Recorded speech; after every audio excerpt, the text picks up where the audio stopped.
Hi there, it's Jen. It's Friday, February 10th, and I'm here live with you, and I'm in my new stamping space. It is not all set up yet, but I am getting there. So I'm hoping this will be my first time doing live in this corner of the room. It's a much smaller room. So once I'm all set up, I plan on giving you guys a bit of a tour. So I'm going to switch over here to show this camera for a second. I don't know what the card was that I did last week, and even if I did, I can't find it. So I'm going to do a draw for this card. It is a card that I made recently on a live. I'm not sure if it was last week or the week before. Hey, Nicole, can you hear me okay?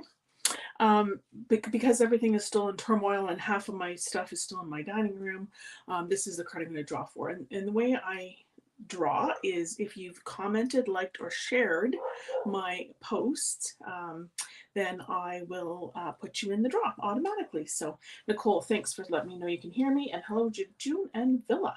So what I do is I've got this little thing set up here. So let me share the screen, and let's see here. Share screen. It's going to look weird for a minute.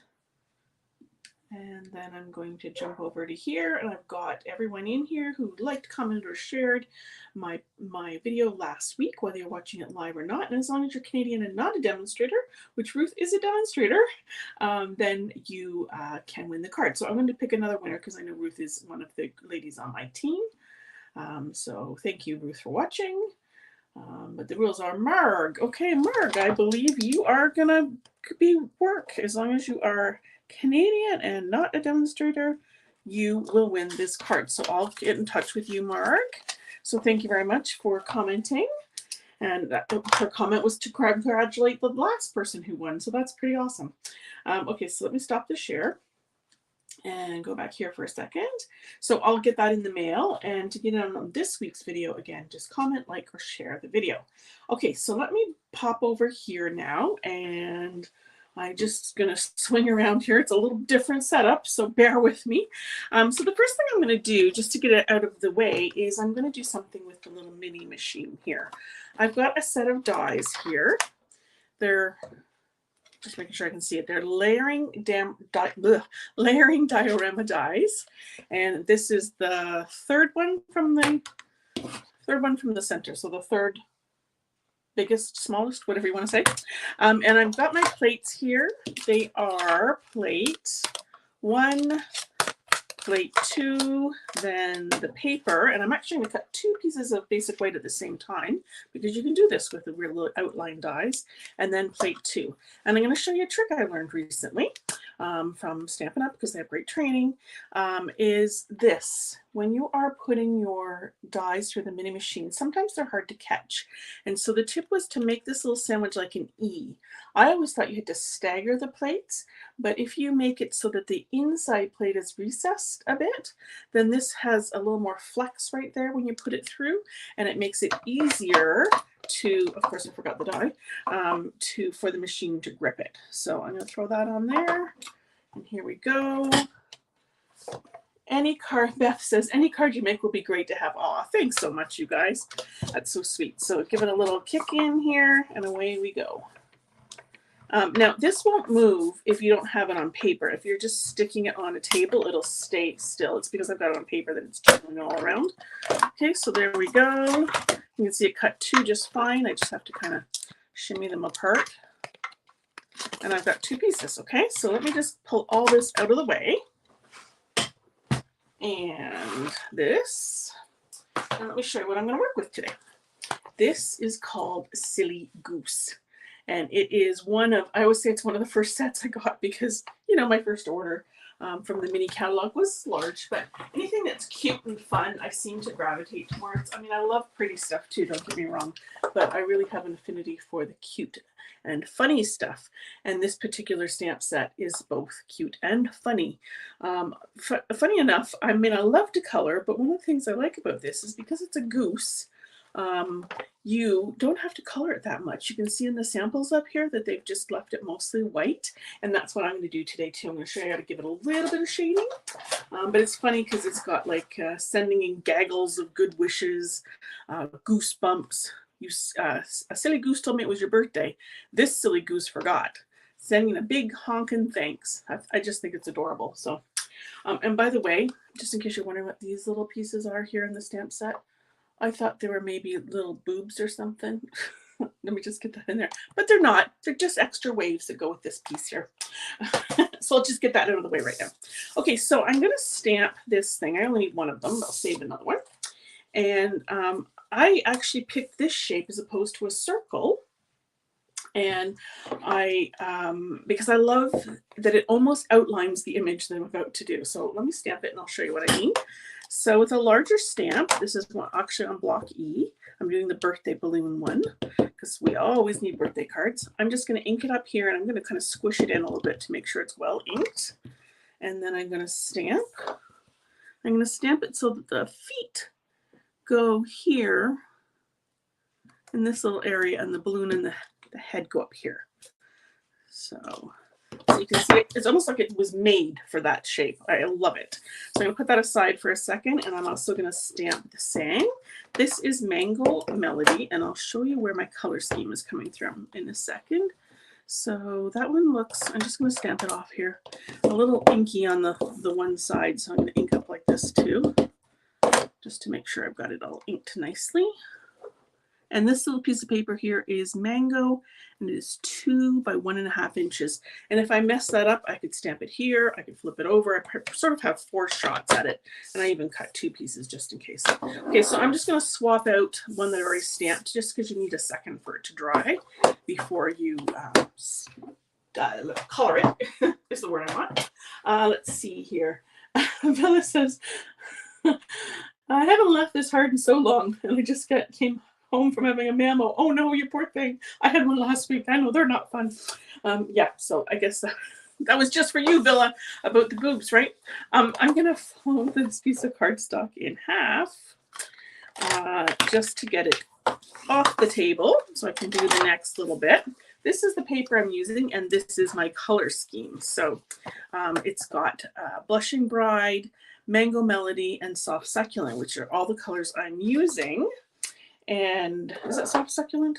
It is soft succulent. It comes from, I actually, funny enough, this room is smaller, but the way I've set this up, I seem to have more room to have all the stuff out, which I love, because I want to show you all the things. So this paper is called, it's an annual catalog, Texture Sheet. You've seen me use it before because I love this paper pack. If I had to pick one paper pack, this is it. You may have actually seen me use this on my Christmas cards. That was the piece I used for my Christmas cards. But there's all these great designs, and they're really just backgroundy type things. So this has got gold in it and soft succulent and evening evergreen. Then there's the evening evergreen. Here's one with the mango and the pink and the gold. Very pretty. And there's the piece I'm using. There's another one here I really like, which you've seen me use before too. It's the Blushing Bride with a bit of white and then the gold dots. Seashells on the other side. I think this is, yeah, this is another one. Again, Blushing Bride, a little bit of mango in there and the gold. And then these beautiful flowers on the other side. This piece is so pretty. And I think there's one more pattern. Yeah, this one here. Again, sort of green and pink and a little bit of the mango and then the gold. And then the other side, all the colors again, but with leaves. So it's really an all-season paper. Did I get all the designs? I think I did. I have a few packages of these because I love them so much. Okay, so let me pull that out of the way. Taking a sip of water. And then Nicole, great question. Is the Memento ink used for a special purpose? Yes, when you are coloring with blends markers, which is what I'm going to do. They're an alcohol-based marker, so you need to use this and then it won't bleed. I actually use my Memento for almost everything. The only time you're going to need to switch it out and use a StazOn ink is if you're watercoloring, like heavy watercoloring, because this will bleed with heavy water. I actually put something in my last newsletter about that, so it's a great question. Okay, so this piece here is cut at 5.5 by 4. And so I pretty much made it the size of this card base, with one exception. I did 4, and that was just to try and be smart about my cardstock. is a 12 by 12 inch piece of paper. So if I cut it at 4, then I'm going to get 3 pieces as opposed to cutting it at 4 1/4 where I would have lost a piece. So this is the diagram for how I'm going to cut this paper. It's a little different. So I'm going to lay it here and then I'm going to talk you through it too. I have the paper trimmer here. And actually, I don't need my paper trimmer yet. I need my pencil. Okay, so I got a pencil and a ruler. And the first thing I'm going to do is at the top of this piece, I'm going to mark 1/4 inch. So right here. So that's this. It's easier to see on this paper too, which is why I got this right there. I've marked that little tick on this piece. And then down at the bottom on the side, I'm going to do another 1/4 inch.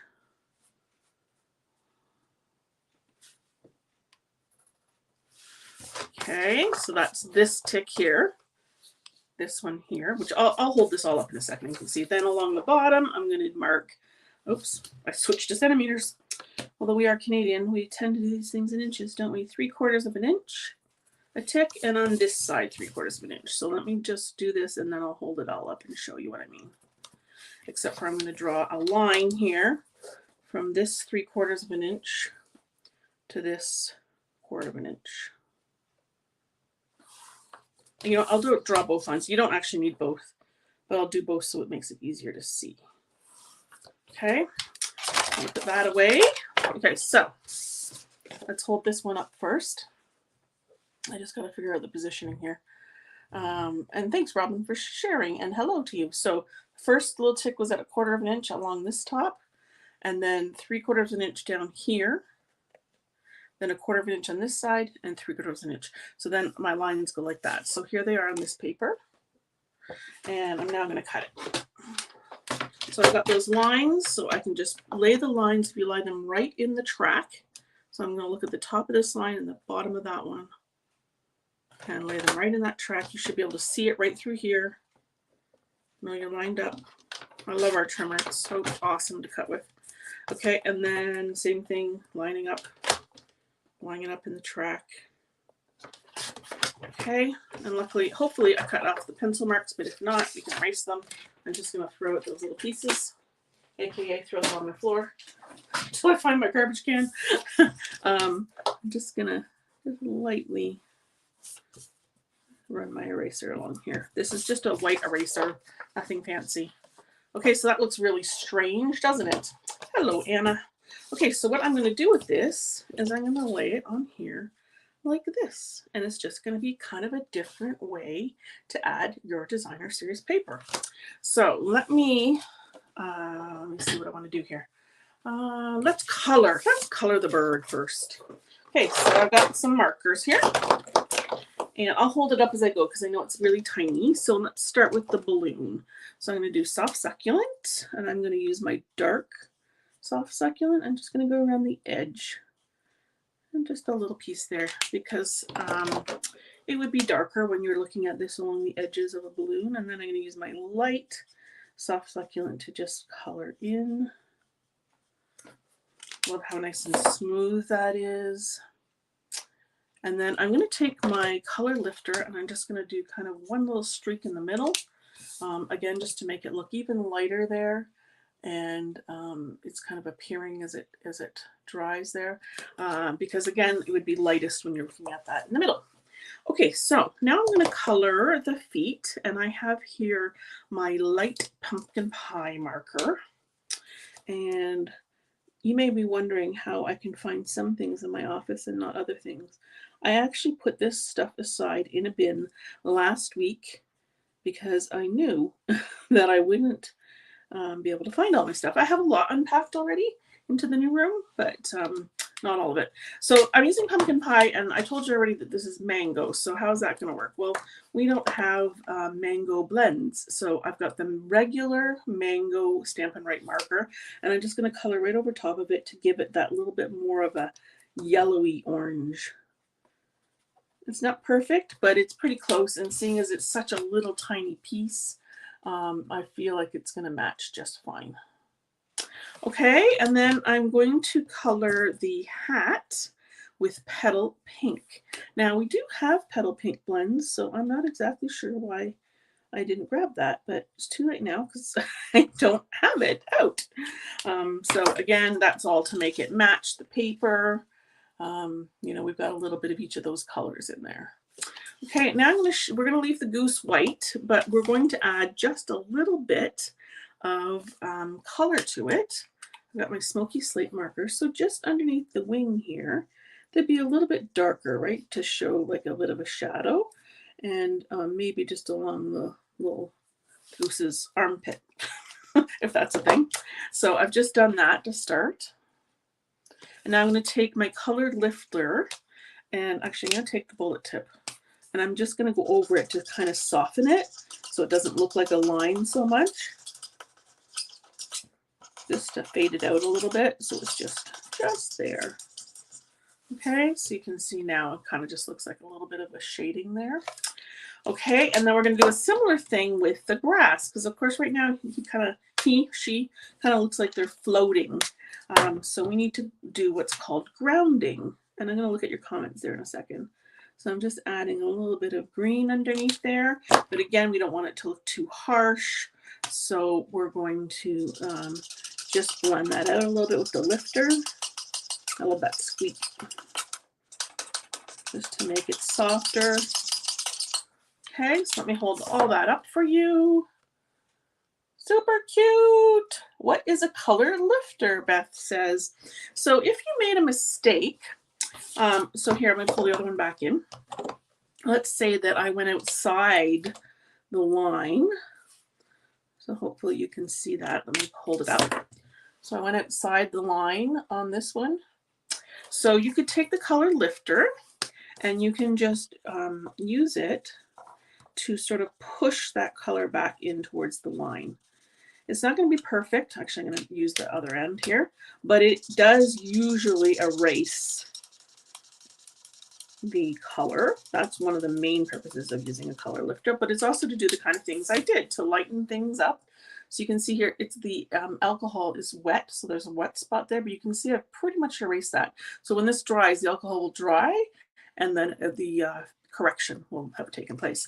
So I used it for that. I used it to do a lightening here, and I used it to blend out those colors. So it's one of those things, if you have blends markers, you're going to want a color lifter.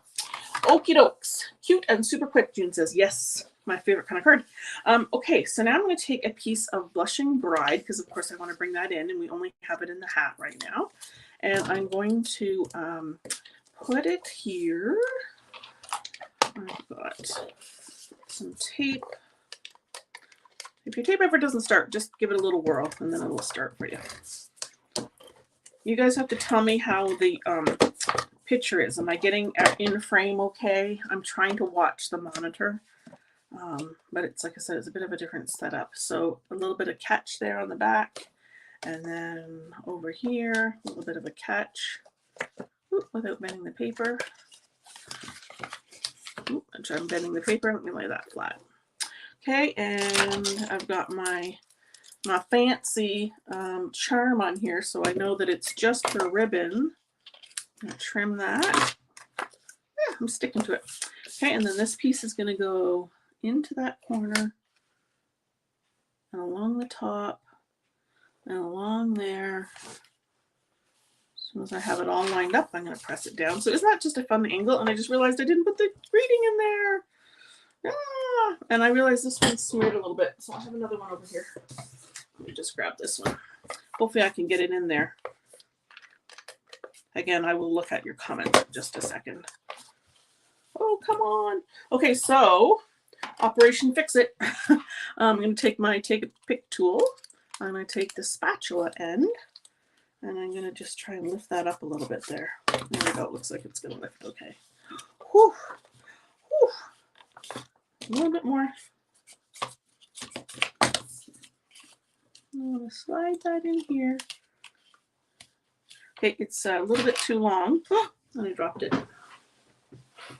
Hold on. I'm going in.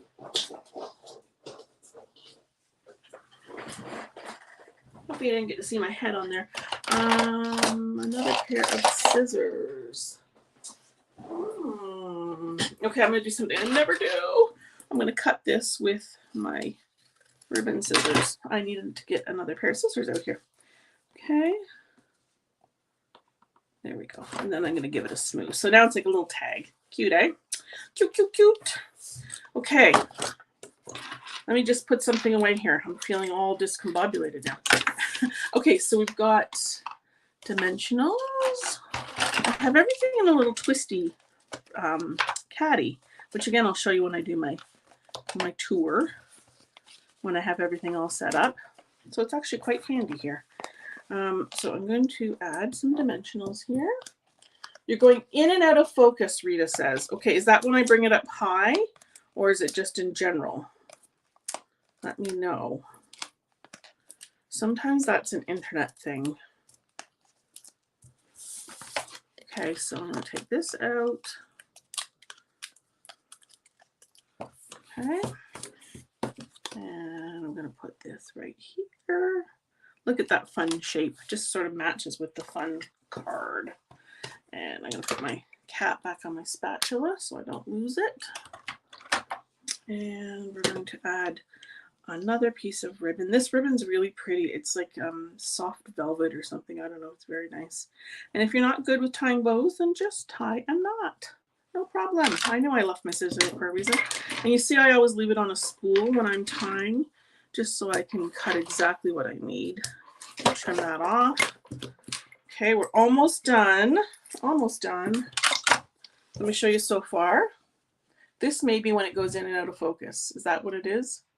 It's in focus for me, but a little close, but good. Okay, so it is a bit different. Okay, so that's it so far, but of course we got to add some bling to it. So I have here the iridescent rhinestone basic jewels. And let me just finish off this pack first. And I'm going to grab my Take a Pick tool again. I've got some putty on there. So I'm going to start by adding a small one here onto the hat. And then I'm going to add, I think I'll just stick with the small ones. Another, well, maybe I'll do one small one and one big one. I used something different for my sample, which I'll show you, but I didn't leave it out. So I'm using what I left out, and then we'll do one big one. I actually might like this better anyways, because the iridescent has greens and pinks in it. But you know what? I'm going to add one more thing, and it may or may not show up on the camera. We'll find out in a few minutes. I'm going to do Wink of Stella on the balloon, just to make it sparkly. Okay, so here we go. I'm going to hold it up. We're all finished. So there we go. So look at the little sparkle from the wink and from the cute rhinestones. Villa says that is adorable, isn't it? I thought it was pretty cute. So here's my original one that I made. Oh, so I see what I did differently here too. So first of all, I used some gems, which I'll get the name of them. They're in color gems is what they are. So I used a light and a dark. And instead of doing the balloon, I did the goose. I winked the whole goose. So can you see? Hopefully you can see the sparkle on that goose as opposed to the balloon. I think I might like the goose one better. With all being winked. Very festive little goose. So, okay, so that is my card for today. Cheryl says, so cute. Margaret says, she just keeps coming and we'll watch replay later to see how you cut the DSP. Yeah, you can always watch the replay. I always post it. So Nicole says, cute layout. Yes, I wanted to tell you about that layout. This is actually one of the card designs from my sketch program. And so each week, people in the sketch program get a different, they get a sketch and then they get 3 different cards 3 weeks following with the sketch. Nancy says, I love this layout. Such a great idea and versatile for other designs. Absolutely. So in the sketch program, what I do is I show you 3 cards total with this design. So I'll put a link to that sketch program in there too. Nicole says, it'll be good to see your tour. Only thing we can't see is your cat. I know. I was waiting for someone to say that. There's a teeny weeny bed set up on the floor. But the window is it's much smaller in this room, and so there's no spot for her right now, and she's very upset with me about it. So, yeah, we'll figure something out. Anyways, I hope everyone is doing well. Drop me a note and let me know how you're doing, how your weather is. And thanks so much for tuning in, whether you're watching me live here today or whether you're catching the replay later. And I'll be back again next week, same time, 3 p.m. Eastern time, to get in on the draw for the card I just made, this cutie patootie. just comment, like, or share the video, and then your name will automatically go into my draw. And I'll do that next week. So thanks everyone for watching today. Have a great weekend. Bye bye now.